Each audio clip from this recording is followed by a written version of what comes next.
2次最有价值球员，3次 NBA 年度第一队，5次入选明星赛。在他的带领下，今年是金块队队史上第一次杀进去 NBA 总决赛。小丑 Nikola Jokic 到底有什么强的呢？让我们听快艇队的明星球员 PG13 来跟我们一一解释吧。The big takeaway from me was just Jokic and how good he is. Another 40-point triple-double last night. He does things on the basketball court that appear to be simple, but they're really not. And I know you guys have played against him in the playoffs in a 7-game series. What do you see with Jokic? What is about him that is so special? Man, he is just like, it's crazy because he's not by any means the athletic guy on the floor, you know, but he just knows his game. I think he's a player that just knows who he is on that court. And you put a small guy on him, he punishes him. You know, somebody his size, he uses his smarts and wits. It's a tough matchup, and it's one that we failed to figure out so far. But I was blown away because I have quick hands. And like some of the, you know, passes that they were throwing to him, they were kind of out of his range, but the way that he could tip it and get it back to himself, those are usually steals, you know, on anybody else. If that ball is thrown outside of your area, I'm getting it. And the way that he can just quick tip it and get it right back and go right up with it. And, you know, he gets up, you know, pretty quick for a guy that's not athletic. Like his second jump, he's right back on the play. So he's just a tough cover. And like we tried everything from switching to putting myself, Kawhi on him to having Mace guard him. Like it was, you know, we had no answer for him yesterday. In watching the game, obviously Mason guarded him quite a bit, but at times Nico was on him.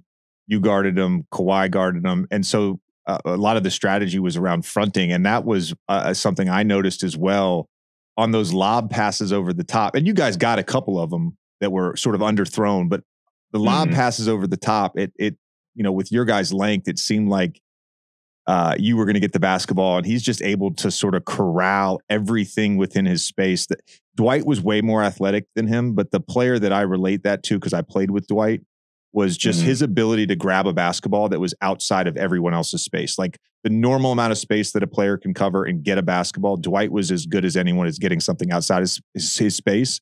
And Jokic does that. The other thing I loved at the end of the game, so obviously Murray has the basketball and you guys put Kawhi on him. You were guarding Jamal, and they were running up another pick and roll. So a lot of times it was Eric Gordon's guy late game to get the first switch, and then they'd run the second pick and roll with Jokic to get Eric Gordon on him.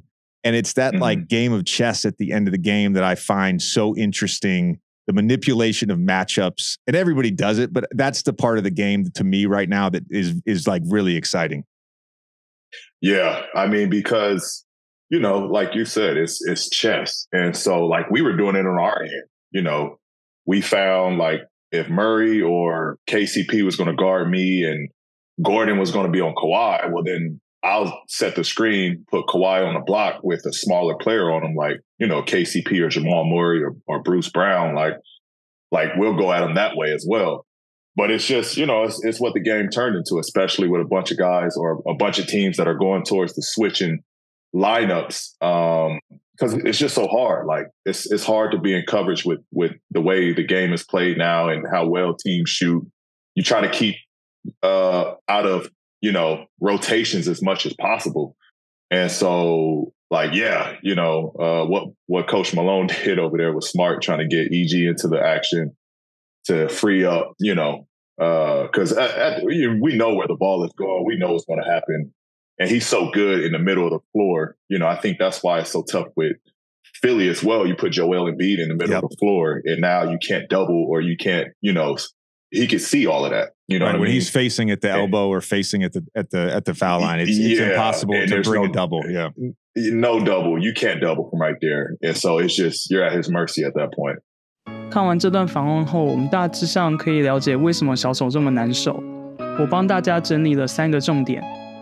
第一点，他有很好的篮球智商，他很理解在比赛中要在哪里做哪些正确的行动。第二点，即使是队友的误传，他也可以很好的把球接好，并且迅速的上篮得分。最后一点，金块队有很好的挡拆系统，因为这样更加强化了小丑这种自带进攻多样性体系的球员。